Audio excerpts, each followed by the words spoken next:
Starting a business can seem like a daunting task, unless you have a partner like Shopify.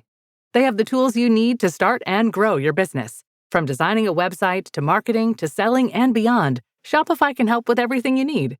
There's a reason millions of companies like Mattel, Heinz, and Allbirds continue to trust and use them. With Shopify on your side, turn your big business idea into... Sign up for your $1 per month trial at shopify.com/special offer. Fellas, you know Degree Cool Rush deodorant, right? Well, last year they changed the formula, and guys were mad about it. One dude even started a petition. So guess what? Degree heard us, admitted they messed up, and brought the original Cool Rush scent back exactly how it was. And it's in Walmart, Target, and other stores now for under $4. So grab some and remember why its cool, crisp, and fresh scent made it the #1 men's antiperspirant for the last decade. Degree Cool Rush is back, and it smells like victory for all of us. Hi, True Crime Army, Margot here. So I'm dropping into your feed today to share a preview of another true crime podcast called Deep Cover. Now, wait a minute, listen to me. You are not going to want to miss this episode because it's about stolen valor. Deep Cover is a show about people who lead double lives and the lengths they go to deceive others.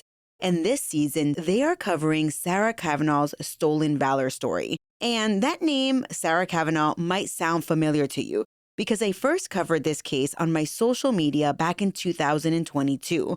But listen, if you're not familiar with this woman, let me fill you in a bit. Sarah Cavanaugh is a civilian woman who claimed to be a decorated veteran, a Marine who saved comrades while deployed, and a young woman fighting cancer. She was everything people wanted her to be until she wasn't. Turns out no one knew the real Sarah. And you know, lies tend to be fragile, wilting under their own weight as they get bigger. But not in the case of Sarah Cavanaugh. The bigger her lies grew, the more real they became.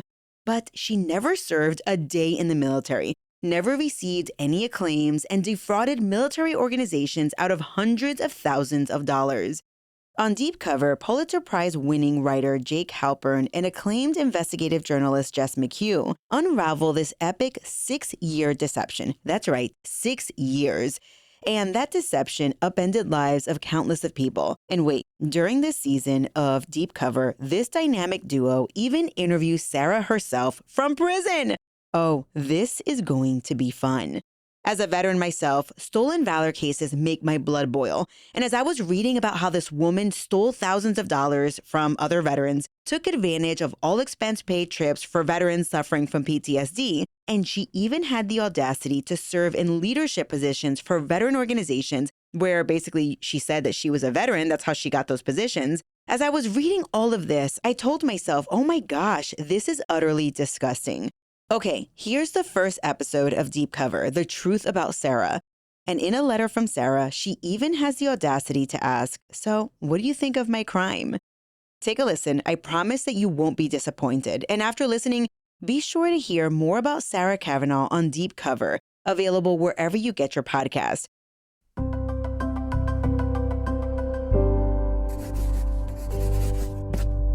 Pushkin. Hey, I'm just recording here because I'm in the car outside the English department, and I just got this letter, which was sent to me by Sarah Cavanaugh. Okay. October 12th, 2024. Dear Jake, thank you for sending me the articles and book that you've written. You have a distinct style when posing questions that really makes one think about the messages between the lines. Jess and I have spoken twice and emailed several times to talk about my actions and the consequences. It is important to me that you know, I know and knew several months before my arrest that what I was doing was wrong. I could not have imagined the laws I was breaking, but know now that I was always guilty. What is your opinion about my crime? I ask this because no matter who we are, we bring biases, and I'd like to know what you are bringing to the conversation. Also, I have not always thought about others before myself and will always be deliberately sensitive to other people for the rest of my life. I'm looking forward to meeting you, even if it's virtually. Sincerely, Sarah. This letter that I just read you, it's written on lined paper, the kind I used in grade school, and the penmanship is flawless. When I read it for the first time, I was in my car outside my classroom at the university where I teach, and I found myself just sitting there, reading and rereading this letter. "What is your opinion about my crime?" she asked. Now that was interesting to me. It was almost like right from the jump, this woman, Sarah Cavanaugh, had flipped the script, like she was interviewing me.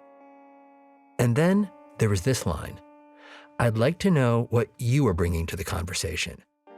Funny, because we weren't even having a conversation yet. But looking back, I understand now that the conversation had already started, and she was already sussing me out, tuning into me. And Sarah, she's really, really good at that. I know that now. Months before I got that letter, I got a call from my friend, Jess McHugh. She's my co-host this season. Jess is a journalist and an author. In fact, you may have noticed in Sarah's letter, she makes a reference to Jess. And that's because Jess is the one who found this story. I first heard about Sarah when I read a few articles about her online. Just snippets, really. But what I read about her was so bizarre, so unusual. I had a million questions. So I tracked her down. We started sending emails, talking on the phone, getting to know each other. And right from the start, she felt familiar to me. We have a few things in common, actually. We're about the same age, both from small towns in New England. But also, I've become a bit of an expert on women like her. I've spent years digging into historical research, reviewing court documents, and immersing myself in the world of women who managed to live multiple lives. I found so much that I'm now writing a book about it all. So yeah, Sarah felt familiar to me, but in the most unsettling way. I clearly remember one of the first things I wrote to her after reading those headlines. I told her, "I suspect that there is so much more to your story." I had no way of knowing just how true that would turn out to be.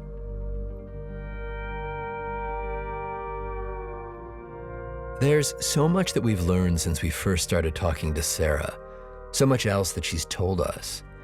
And we've spent the last 8 months trying to figure out how much of her story is true and what, if anything, we could trust. Because this story is all about trust. It's about what it means to know someone or think you know someone, and what happens when reality itself seems to dissolve.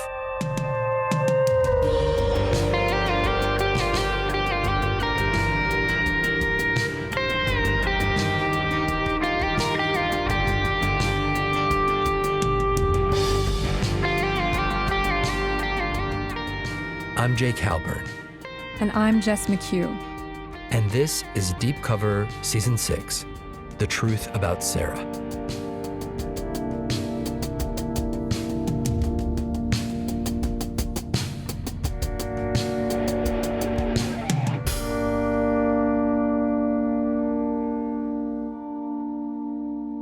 Episode 1, The Warrior.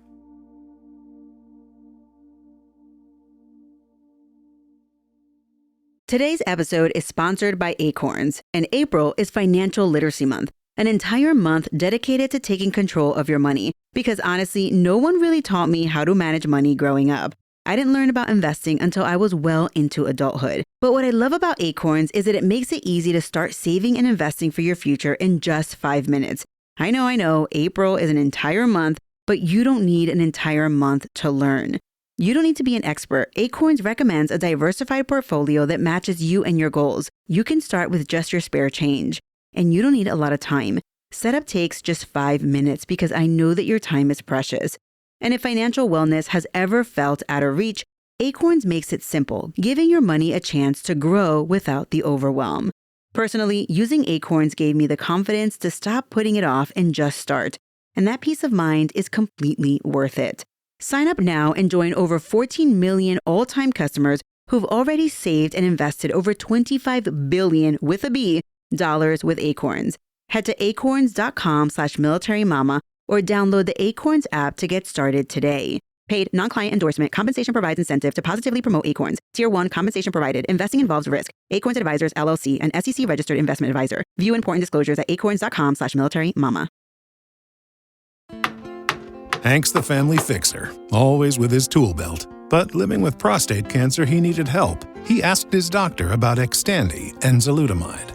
Xtandi 40 milligram tablets treats men with prostate cancer that has spread to other parts of the body and responds to a medical or surgical treatment to lower testosterone. Xtandi may cause serious side effects: seizure, a brain condition called PRESS, allergic reactions, heart disease that can lead to death, falls and bone fractures, swallowing problems, or choking that can lead to death. Stop Xtandi and get medical help at once if your face, tongue, lip, or throat start swelling. Tell your doctor at once if you faint, have a seizure, quickly worsening headache, decreased alertness, confusion, vision problems, chest pain or discomfort, or shortness of breath. Xtandi can cause harm to an unborn baby or miscarriage. Use birth control during and 3 months after Xtandi. Common side effects include muscle and joint pain, feeling unusually tired, hot flashes, constipation, less appetite, diarrhea, high blood pressure, bleeding, falls, fractures, and headache. Talk to your doctor and visit Xtandi.com. One of the first people we interviewed for this story was Catherine Dexter. She goes by Dex. Dex initially met Sarah Cavanaugh in the mountains of Montana at a retreat for veterans. You got to see the sunrise, and you got to see mountains, and the air was like amazing and crisp and smelled a little bit like a campfire. So you woke up every single morning and you saw these mountains and they were beautiful and you were just like awestruck because you were like, why don't I live here? And that's where you were drinking your coffee at 5 a.m. Dex had served in the Marines, as military police in Japan, and a couple other bases. When she got out, she felt a bit lost.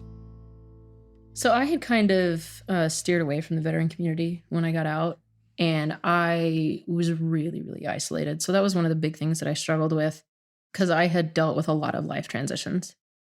The retreat was organized by a nonprofit called Patrol Base Abate, also known as PB Abate. The founder started the organization because he was concerned about the mental health of veterans and their difficulties readjusting to civilian life. And this was kind of the exact crossroads Dex was at. So she applied to go on one of their all-expense-paid trips to Montana. And that's how she ended up drinking her coffee in Big Sky country with all these other vets and meeting Sarah.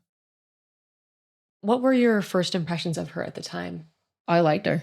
I liked her a lot. It's all in the context of like what I know about her now. But back then, I liked her because she put out, because she worked really hard and she was really humble.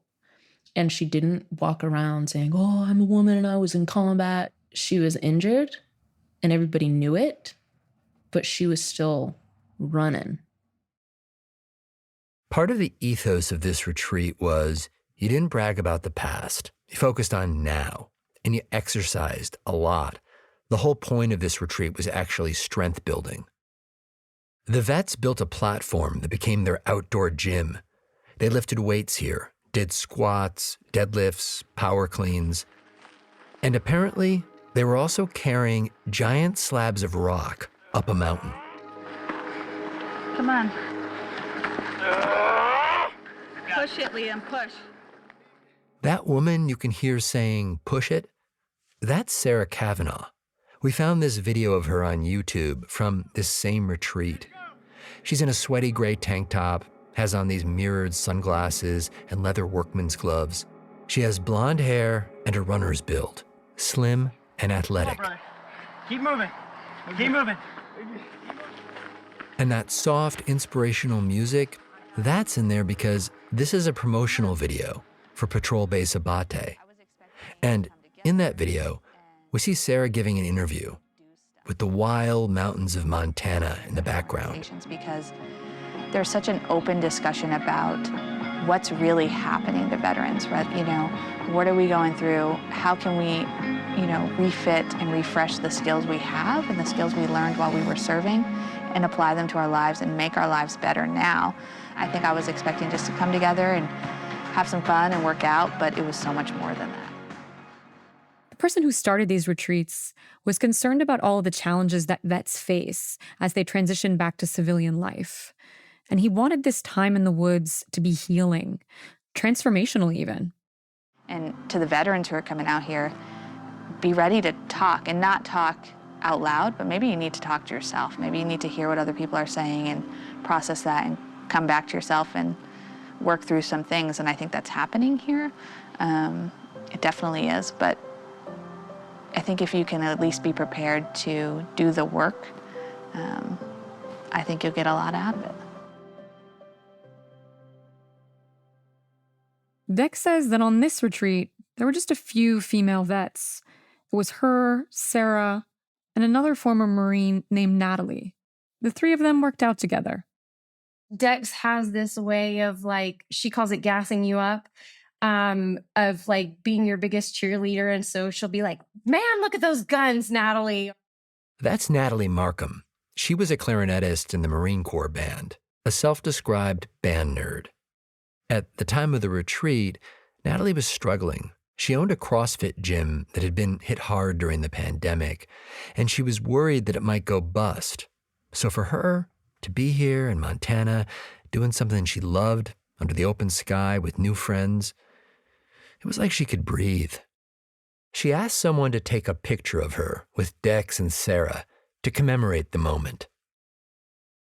The three of us are lined up, and being female and in the military, like, do you stand tough? Do you stand feminine? And then, we're in a strength retreat, so we should take one that looks kind of cute, but then we should take one that looks kind of tough, and so we'll flex. And Dex is always one to be like, oh, we have to flex. In the picture, the three of them are standing against the backdrop of the mountains, all flexing, biceps and triceps bulging. Natalie and Sarah are smiling. Dex is all business, serious as can be. And looking at the photo, I could kind of feel their energy. I'd never guessed they'd just met. They look like they could be sisters, joking, competing, giving each other shit, like the Three Musketeers or something. Dex told us that this kind of camaraderie is not a given. When you're a woman in the military, the competition among other women is really intense a lot of the time. You're all trying to be the best, not just be the best woman, but you're trying to be the best so that the men think you're the best, because that's what matters. And, men are the ones who are always in charge of you. It's their opinion that gets you promoted. So if you're falling short, you're already doing one thing wrong because you're a woman. So it's like you can't do two things wrong. Dex was especially impressed with Sarah. She was somehow doing all these really intense workouts while also dealing with what seemed like a pretty serious leg injury. She also was taking injections of some kind, some type of medication for her hip. And she was telling us if she doesn't, put this shot in her hip, her leg goes numb. Because Sarah was so modest, because she didn't boast or advertise about who she was and what she'd done, there was an air of mystery about her. Sarah said she was a cryptolinguist. She'd served in both Iraq and Afghanistan. She came from a military family. Her brother had been a Marine too. He was killed in combat and buried at Arlington Cemetery. In private moments, Sarah began to open up to Dex. She told me that she had been in a convoy and her vehicle was hit by an IED. The Humvee blew up. The door from the Humvee crushed her hip. And somehow she was able to get out of the Humvee. As Sarah told it, her hip never healed properly. From the knee down, her leg was basically dying. But that's not all. We're all sitting in the tent and she's about to leave and we're talking. And she tells me that she just got diagnosed with stage 4 lung cancer. And I remembered this because she cried. Because I got up to give her a hug. So, just to recap, here's this woman, Sarah, who at the time was just 30 years old, already a decorated war veteran, strong, modest, quietly brave, sprinting down these mountain trails, and giving herself these injections to stem the pain. And on top of it all, she also has stage 4 lung cancer. Dex had to coax it out of her because Sarah's story came out in dribs and drabs, and it got more tragic incrementally, like a kettle on a stove that heats up slowly until all of a sudden it starts to boil.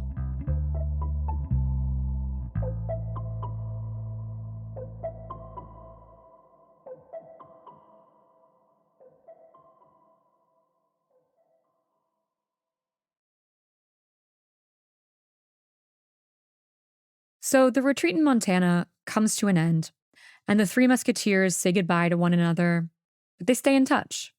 And this, by the way, is exactly the goal of this program. Veterans forming real bonds that last long after the campfire goes out.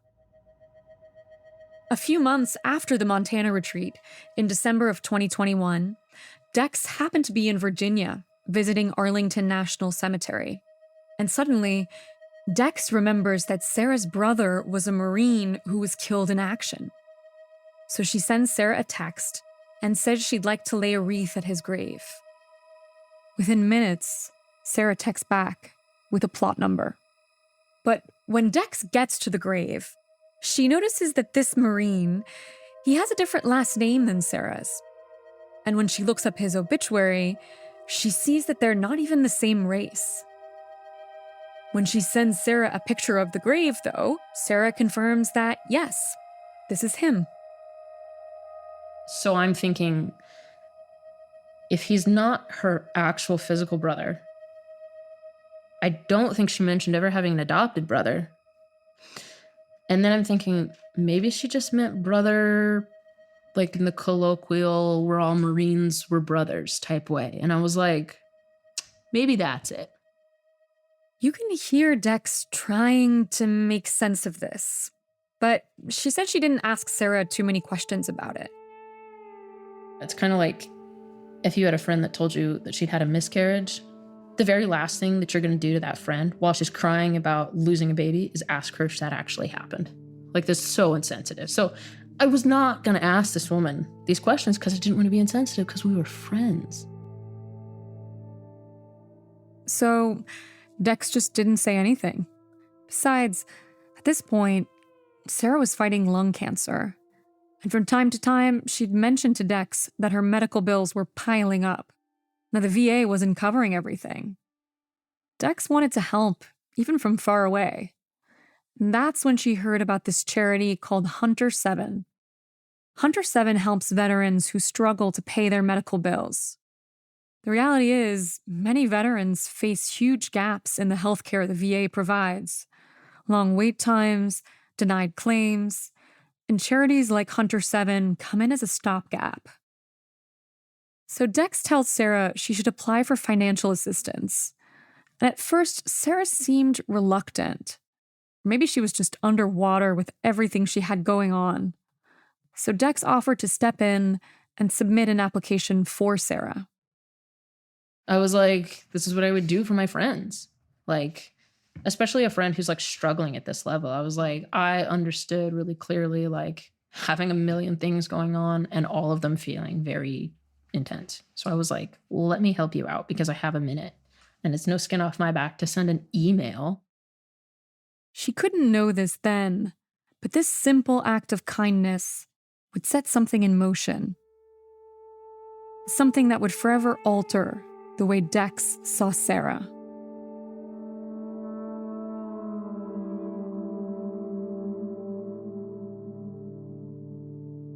Remember Natalie, the third musketeer from the Montana retreat, the clarinetist? Yeah, well, Natalie also stayed in touch with Sarah.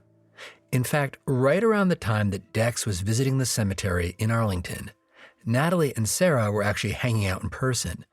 A bunch of vets, including a few from the Montana retreat, gathered at a CrossFit gym in California to have a little competition. Well, not so little. Even for Natalie, it was a lot. There was one workout every hour on the hour for 8 hours. Just the grueling nature of 8 hours worth of workouts is enough to make most people go, yeah, no, I'm not doing that. Yeah. pretty insane. This was like an ultra marathon for weightlifters. They broke down into teams of 2. Now, at this point, Natalie didn't know about Sarah's cancer. And this is because Sarah had never told her. She just confided this to Dex, which, as we've come to learn, is kind of how Sarah operated. She shared details about her life one-on-one in these small, private moments. And so the secrets remained compartmentalized. Natalie was aware that Sarah had some issue with her leg, but that was about all. Then, in the middle of the competition, during one of the breaks, they were all kind of just sitting around, resting. Natalie, her teammate, Sarah, her teammate. All 4 of us are sitting on the floor together, and Sarah says that she's going to have her leg amputated. And I was blown away. Like, you are in the middle of doing an 8-hour workout and you have to have your leg amputated. It was absolutely unfathomable to me, but I distinctly remember her saying, if I'm going to have my leg amputated, then I'm going to make this bitch give me every last ounce of what it's got to give. Natalie is looking at Sarah's leg, and it's trembling. And she thinks to herself, you are like a whole other level of badassery than I have ever known. And the proof was, Sarah's team then goes on to beat Natalie's team in the competition. And Natalie, she's in awe. The 2 women went to another retreat together not long after this, and it seemed like Sarah's leg was in bad shape. We did one workout where Sarah was having a really hard time, and like at the end of the workout, her leg was shaking so badly. And she's like, Natalie, will you please help me? Can you please help me stretch? I took her shaking leg and placed it up on my shoulder and am, holding her quad in one hand and her foot up here and kind of leaning in, and I'm talking her through, like, breathe into the muscle, like take some breaths, exhale slowly, picture your leg relaxing, and just remember her like having this moment of her leg finally relaxing, and this is the leg that she's supposed to have amputated, and feeling some sense of gratitude that I could help somebody in that situation to have some kind of relief. Looking back, Natalie still recalls the intensity of this moment with Sarah, the tenseness of her hamstring, the tremors in her muscles, the pain on Sarah's face. It all seems so real. In the coming weeks, Natalie texted Sarah about the amputation to see if it had been scheduled. And Sarah eventually gave her a date, January 26th. The date sticks in Natalie's mind. She keeps thinking about it as it draws closer. And then, the night before the surgery, Natalie can't sleep. She just keeps thinking about Sarah. And I'm so genuinely worried about her that in the middle of the night, I wake up and the first thing I think of is, I must be waking up because I've got to pray for Sarah. I should text her and let her know that I'm praying. And so I text out my prayer to her and send it to her. I asked Natalie to read me that text. January 26th, 2022, a prayer for you today is what I wrote. God, thank you for Sarah. Thank you for her intelligence, kindness, humor, bravery, courage, and service to the United States, and for her gift of friendship. I pray that you will give her and her family a deep sense of peace today, even as she is under anesthesia. Though she already has such a deep sense of drive and determination, pour into her an extra dose of perseverance and purpose. Heal her body, Lord, from this and all illness and disease. Did she write anything back? She wrote, thank you so much. I can't tell you what this means to me. The next day, Natalie shot Sarah another text to see how the surgery went. And Sarah explained they had to call off the amputation.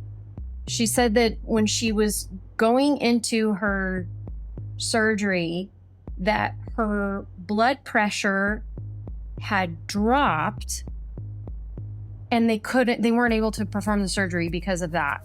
And I remember thinking at the time, like, that's really weird. You would think that if you're gonna go have your leg cut off, that your blood pressure would be sky high. The next day I was like trying to reach out to her, but thinking that she's still in the hospital. And it's in the middle of me trying to get a hold of her that I receive a message from Tom through WhatsApp. That guy she mentions, Tom, that's Tom Schumann. He's the founder of Patrol Base Abate, the nonprofit that organized those retreats up in Montana. Tom also knew Sarah, and now he was texting with an urgent message. And he's like, hey, Sarah's not who she says she is. Tom says that Sarah has been lying about a number of things, and that she may have lied about her military service. Natalie didn't know who or what to believe. I specifically asked Tom, like, how do you know this? Because now I'm questioning him, like, why would you even say something like that? Like, how do you know for sure? But it turns out Tom had his reasons.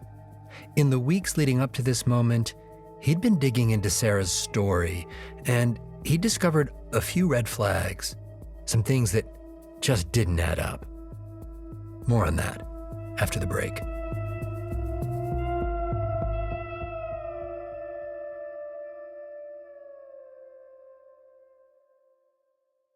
Parents of tweens, if you're familiar with far-off drop-offs... Dad, stop, right here. Or get DMs about what's for dinner, you may be experiencing tween milestones. For your son or daughter, these can start at age 9. HPV vaccination, a type of cancer prevention against certain HPV-related cancers, can start then too. For most, HPV clears on its own. But for those who don't clear the virus, it can cause certain cancers later in life. Embrace this phase. Help protect them in the next. Ask their doctor today about HPV vaccination. Brought to you by Merck. Impact confirmed. The Slayer has been activated. Demonic threat level increasing. Hold the line! All the power of hell cowering before one man. id Software presents Doom, The Dark Ages. Available now on Xbox Series X and S, PlayStation 5, and PC. Rated M for mature.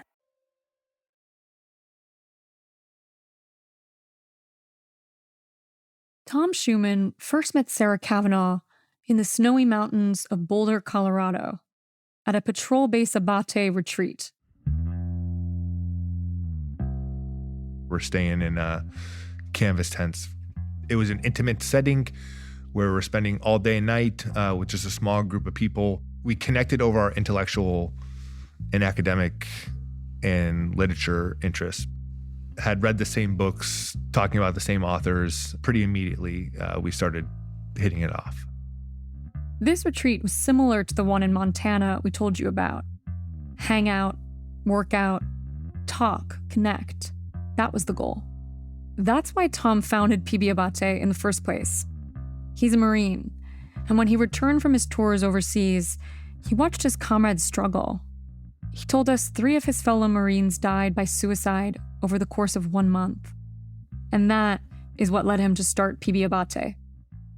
In Colorado, Tom and Sarah started to get to know each other. Sarah told him she was a professor, which appealed to him. Tom himself taught literature at the U.S. Naval Academy. Sarah also told him that she had a kid who just crashed her pickup truck. She seemed down to earth and genuine. Within the first 24 hours, I felt like we had bonded. And then throughout the weekend, there were a couple of experiences that solidified that bond and strengthened it. On the last day of this retreat, a guy named Brian Shantosh led them on an adventure workout. Shantosh is a former Marine and a leadership guru famed for his wilderness programs. And his workouts have a reputation. for pushing people to their limits. So everyone, even Tom, was nervous. They were told to break down into teams of 2. Sarah and Tom partnered up. And one of the things that you had to do was drag a weighted sled up the mountain and back a couple different times. You drag this on a mile loop. They get to it. They start pushing this weighted sled up the mountain and then back down the mountain on this mile-long loop. Again and again and again. And remember, this is the Rockies in December, so it's freezing, and the wind is whipping them as they trudge through. I just really respected this gal who was apparently very valorous in combat, still dealing with her injuries from combat, toughing it out on the side of the mountain. And so I admired that she was being what I felt like pretty courageous through the event. Tom's not a very effusive guy, so this is basically his version of gushing. He didn't know about all of Sarah's health issues, the cancer, and the leg amputation. Sarah had never told him about this, though he would soon find out.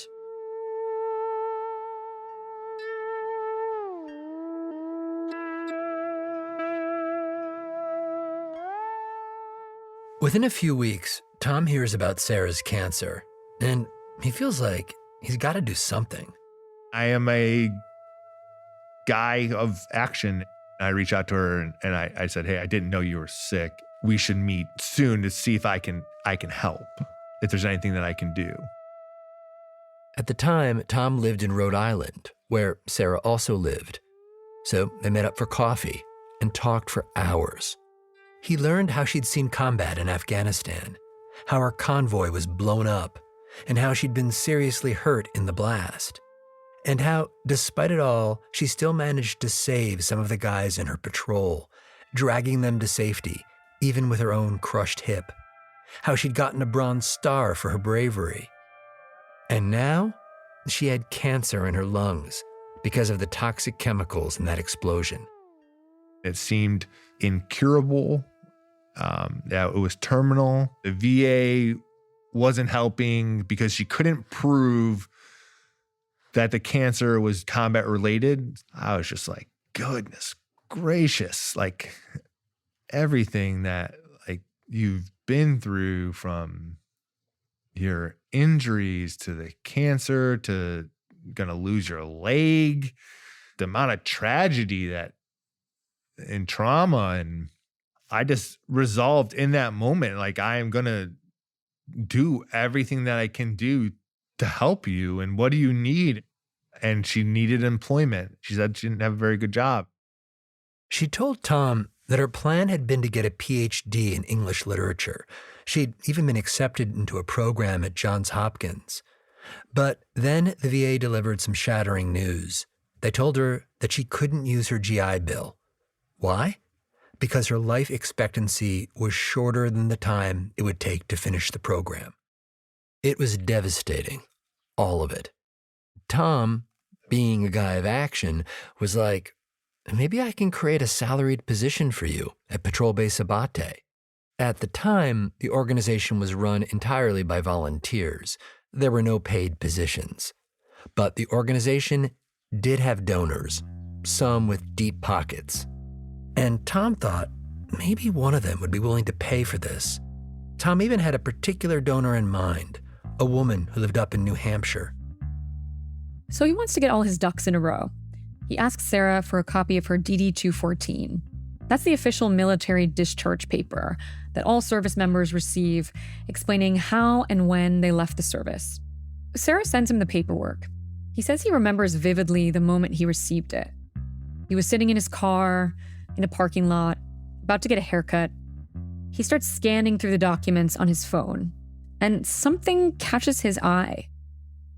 The DD-214 says Sarah retired as a corporal, which is weird because she'd made it all the way up to staff sergeant.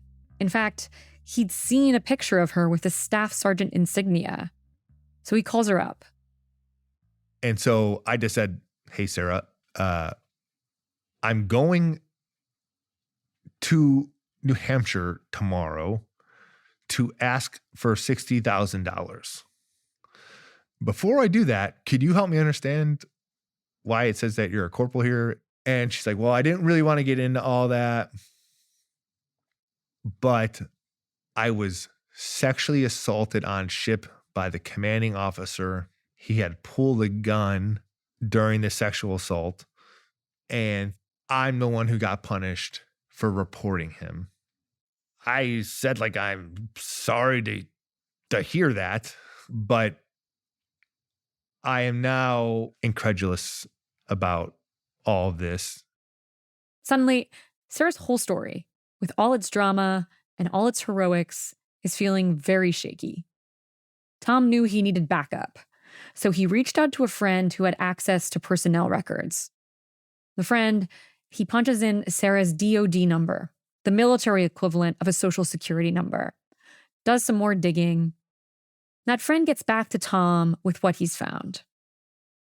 And he said the DOD ID number for this DD-214 belongs to a corporal so-and-so. And it's a guy. And he's like, 50% of this document is his record. Then 50% of this document is altered.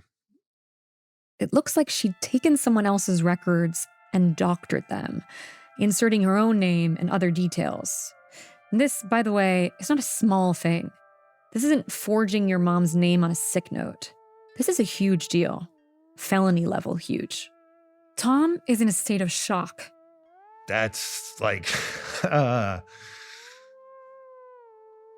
that was it. Like, at that point, I'm like, I've been bamboozled, hoodwinked. Tom goes home and tells his wife. His wife, she's pissed. She knows how hard Tom has been working for this woman, trying to help her. And now she seems to be a fraud. She's like, not on my watch. So she goes over in person and reports this whole thing to NCIS. That's the Naval Criminal Investigative Service. Maybe you've seen the TV show. They're the badass investigators for the US Navy and Marine Corps. Anyway, the NCIS folks, they're like, okay, we'll look into this. Around this same time, something else very important happens. Remember how Dex, the friend from the Montana retreat, tried to help Sarah with her medical bills? How she contacted a charity called Hunter 7. Well, that charity had also started digging into Sarah's backstory.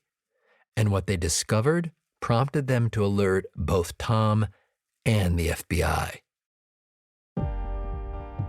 But what no one realized, not Tom or Dex or NCIS or even the FBI, was just how deep this deception went. None of them could begin to fathom it. Lies tend to be fragile, temperamental things. Small ones may flourish, but the big ones die, wilting under their own weight. Except in this case, the bigger it grew, the more real it became. This season is about a betrayal, writ large, a deception that played out over the course of more than 6 years. Not just in Montana, but in Colorado and Texas and Tennessee, California and Rhode Island too. To this day, much of this story is shrouded in mystery. There's no detailed public record of what really happened. What's more, most of the people caught up in all of this haven't spoken publicly or even to each other. So the story itself remains compartmentalized, like rooms in a mansion with no doors between them. Jess and I have spent the last year or so finding our way into these rooms and listening. Coming up this season on Deep Cover. I remember sitting on her couch and telling her, asking her, is this real? Is this real? Is this real? Is this real? And I was like, wait, were you ever in the military? I just couldn't wrap my head around what kind of person would do that to another person, especially that was, you knew was sick, that was getting treatment, that was dying. I've seen a lot of stuff over 30 years, and this ranks right up there in the pantheon of Rhode Island fraudsters. Can you introduce yourself? Okay, I'm Sarah Cavanaugh, and I'm originally from Rhode Island. I can see where in some ways it can fit this aspect of like this huge plan to get all this money, like this master plan or something. But I never thought about it like that.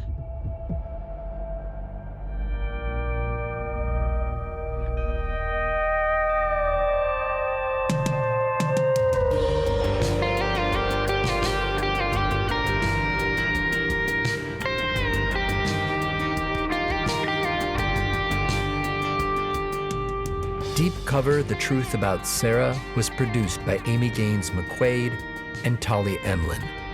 Additional production support by Sonia Gerwit. Our show is edited by Karen Shakurji. Our executive producer is Jacob Smith. Mastering by Jake Gorski. Original scoring and our theme were composed by Luis Guerra. Our show art was designed by Sean Carney. Fact-checking by Annika Robbins. Special thanks to Sarah Nix, Izzy Carter, Daphne Chen, Jake Flanagan, and Greta Cohn. Additional thanks to Vicky Merrick. I'm Jess McHugh.